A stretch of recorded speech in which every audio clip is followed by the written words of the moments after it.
ಶೃಂಗೇರಿ ಕ್ಷೇತ್ರದ ಅಂಚೆ ಮತಗಳ ಮರು ಎಣಿಕೆ ಹಿನ್ನೆಲೆ ಕೈ ಅಭ್ಯರ್ಥಿ ರಾಜೇಗೌಡಗೆ ಗೆಲುವು ದೊರಕಿದೆ.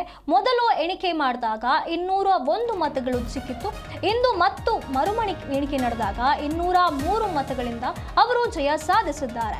ಮರುಮತ ಎಣಿಕೆಯಲ್ಲಿ 2 ಮತ ಅಧಿಕ ಪಡೆದು ಜಯ ಸಾಧಿಸಿದ್ದಾರೆ. ಐಡಿಎಸ್ಜಿ ಕಾಲೇಜು ಬಳಿ ಕೈ ಕಾರ್ಯಕರ್ತರು ಸಂಭ್ರಮಾಚರಣೆಯನ್ನ ಮಾಡಿದ್ದಾರೆ. ಟಿ.ಡಿ. ರಾಜೇಗೌಡ ಗೆಲ್ತಾರೆ ಅಂತ ಹೇಳಿ ಕಾರ್ಯಕರ್ತರು ಮೊದಲೇ ಅರಿತುಕೊಂಡು ಸಂಭ್ರಮಾಚರಣೆಯನ್ನ ಮಾಡಿದ್ದಾರೆ. ಎಣಿಕೆ ಕಾರ್ಯ ನಡೀತಾ ಇರುವಾಗಲೇ ವಿಜಯೋತ್ಸವ ಮನೆ ಮಾಡಿತ್ತು. ಗೆಲ್ತಾರಪ್ಪ ಗೆಲ್ತಾರೆ, ರಾಜೇಗೌಡ ಗೆಲ್ತಾರೆ ಅಂತ ಹೇಳಿ ಘೋಷಣೆಯನ್ನ ಮಾಡಿ ಸಂಭ್ರಮಾಚರಣೆಯನ್ನ ಮಾಡಿದ್ದಾರೆ. ಎನ್.ಆರ್. ಪುರ ಪಟ್ಟಣದಲ್ಲಿ ಕಾರ್ಯಕರ್ತರ ಸಂಭ್ರಮ ಮನೆ ಮಾಡಿತ್ತು. ಚಿಕ್ಕಮಗಳೂರು ಜಿಲ್ಲೆಯ ಎನ್.ಆರ್. ಪುರ ತಾಲೂಕಿನಲ್ಲಿ ಈ ಘಟನೆ ನಡೆದಿದೆ. ಕಾಂಗ್ರೆಸ್ ಕಾರ್ಯಕರ್ತರಿಂದ ರಾಜೇಗೌಡ ಅವರ ಪರ ಘೋಷಣೆ ಕೂಗಲಾಗಿದೆ. ಅಂಚೆ ಮತ ಎಣಿಕೆ ಕಾರ್ಯ ಇನ್ನೇನು ಬಹುತೇಕ ಮುಗಿತಾ ಇದೆ ಅನ್ನುವಂಥ ಹಂತಕ್ಕೆ ಬಂದಾಗ ಇವರು ಈ ರೀತಿಯಾಗಿ ಘೋಷಣೆಯನ್ನ ಕೂಗಿ ಸಂಭ್ರಮವನ್ನ ಮಾಡಿದ್ದಾರೆ. ಇಲ್ಲಿ ರಾಜೇಗೌಡರ ಗೆಲುವಿನ ಸೂಚನೆ ಸಿಗ್ತಿದ್ದಂತೆ ಸಂಭ್ರಮಾಚರಣೆಯನ್ನ ಮಾಡಿದ್ದಾರೆ ಅನ್ನುವಂಥ ಮಾಹಿತಿ ಬರ್ತಾ ಇದೆ.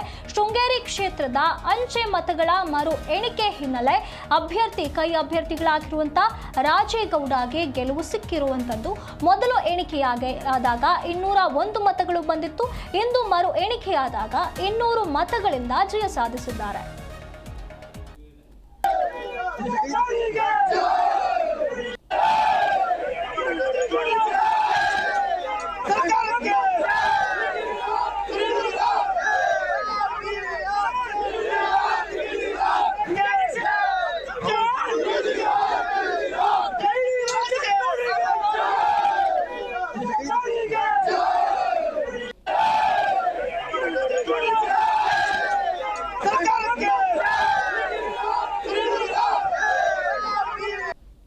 ಮೇ 13, 2000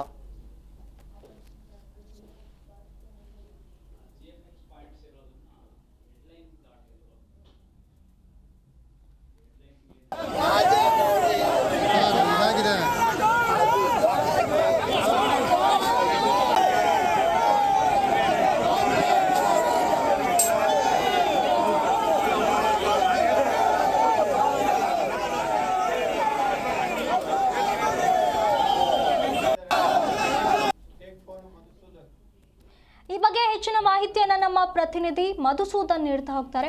ಮಧುಸೂದನ್, ಶೃಂಗೇರಿ ಕ್ಷೇತ್ರದ ಅಂಚೆ ಮತಗಳ ಮರು ಎಣಿಕೆ ಹಿನ್ನೆಲೆ ಈಗ ಕೈ ಅಭ್ಯರ್ಥಿ ಏನಿದ್ರು ಟಿ.ಡಿ. ರಾಜೇಗೌಡರು ಗೆದ್ದಿದ್ದಾರೆ ಅನ್ನುವಂಥ ಮಾಹಿತಿ ಬರ್ತಾ ಇದೆ. ಈ ಹಿಂದೆ ಮತ ಎಣಿಕೆ ಆಗಿತ್ತು ಅನ್ನುವಂಥ ಮಾಹಿತಿ ಬರ್ತಾ ಇದೆ. ಹಾಗಾದ್ರೆ ಏನಾಗಿತ್ತು ಇಲ್ಲಿ? ಖಂಡಿತವಾಗ್ಲೂ ಸುದ್ದಿ 2023 ಮೇ 13ರಲ್ಲಿ ನಡೆದಂತ ಚುನಾವಣೆಯಲ್ಲಿ ಅಸಮಾಧಾನಗೊಂಡಂತ ಜೀವರಾಜ್ರವರು ಒಂದು ಹೈಕೋರ್ಟ್ ಮೆಟ್ಟಲನ್ನ ಹೇರಿದ್ರು. ಅದರ ಹಿನ್ನೆಲೆ ಇಂದು ಕೂಡ ಅಂಚೆ ಪತ್ರಗಳ ಮತ ಎಣಿಕೆ ಕಾರ್ಯ ಕೂಡ ನಡೆದಿತ್ತು.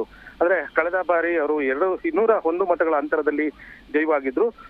ಆದ್ರೆ 1822 ಮತಗಳಲ್ಲಿ 179 ಮತಗಳು ಇದಾಗಿರೋದ್ರಿಂದ ಆ ಮತಗಳನ್ನ ಮತ್ತೆ ಮರು ಎಣಿಕೆ ಮಾಡಬೇಕು ಅಂತ ಇಂದು ಕೂಡ ಮರು ಎಣಿಕೆ ಸಂದರ್ಭದಲ್ಲಿ ಮೊದಲು 201 ಮತಗಳ ಅಂತರದಲ್ಲಿ ಗೆದ್ದಿದ್ದಂತ ಟಿ.ಡಿ. ರಾಜೇಗೌಡರು ಈಗ 2 ಅಧಿಕ ಮತಗಳೊಂದಿಗೆ ಈಗ 203 ಮತಗಳಲ್ಲಿ ಜಯವನ್ನ ಪಡೆದುಕೊಂಡಿರುವಂತದ್ದು.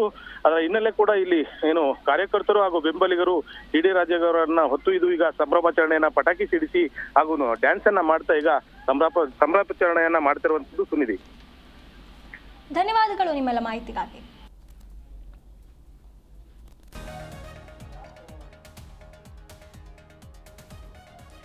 ಶೃಂಗೇರಿ ಕ್ಷೇತ್ರದಲ್ಲಿ ಈ ಒಂದು ಮತ ಎಣಿಕೆ ಆಗಿತ್ತು. ಈ ಹಿಂದೆ ಕೂಡ ಮತ ಎಣಿಕೆ ಆಗಿತ್ತು. ಆದರೆ ಇಲ್ಲಿ ಅಸಮಾಧಾನ ವ್ಯಕ್ತವಾದ ಕಾರಣ ಮತ್ತೆ ಮರು ಎಣಿಕೆ ಆಗಿರುವ ಹಿನ್ನೆಲೆಯಲ್ಲಿ ಈಗ ಟಿ.ಡಿ. ರಾಜೇಗೌಡ ಅವರು ಗೆದ್ದಿರುವಂಥ ಕಾರಣದಿಂದಾಗಿ ಅಲ್ಲಿ ಕಾರ್ಯಕರ್ತರು ಸಂಭ್ರಮಾಚರಣೆಯನ್ನ ಮಾಡ್ತಾ ಇರುವಂಥದ್ದು. ಎಣಿಕೆ ಇನ್ನೇನು ಮುಕ್ತಾಯವಾಗ್ತಾ ಇದೆ ಅನ್ನುವ ಸಂದರ್ಭದಲ್ಲೇ ಇವರು ಗೆಲ್ತಾರೆ ಅನ್ನುವಂಥ ಮಾಹಿತಿ ಗೊತ್ತಾಗಿ ತಕ್ಷಣವೇ ಈ ಒಂದು ಸಂಭ್ರಮವನ್ನ ಶುರು ಮಾಡಿದ್ದಾರೆ. ಗೆದ್ದೇ ಗೆಲ್ತಾರೆ ಅನ್ನುವಂಥ ಘೋಷಣೆಗಳನ್ನ ಕೂಗಿ ರಾಜೇಗೌಡ ಅವರ ಈ ಒಂದು ಗೆಲುವನ್ನ ಸಂಭ್ರಮಿಸಿದ್ದಾರೆ. ಹಿಂದೆ ಮತ ಎಣಿಕೆ ಆದಾಗ 201 ಮತಗಳು ಬಂದಿದ್ವು. ಹಾಗೆ ಇವತ್ತು ಮರು ಎಣಿಕೆ ಆದ ನಂತರ 203 ಮತಗಳನ್ನ ಪಡೆದುಕೊಂಡು 2 ಮತಗಳನ್ನ ಹೆಚ್ಚು ಪಡೆದು ಇವರು ಮತ್ತೆ ಈಗ ಜಯಶಾಲಿ ಆಗಿರುವಂತ ಮಾಹಿತಿಗಳು ಹೊರಬರ್ತಾ ಇದೆ.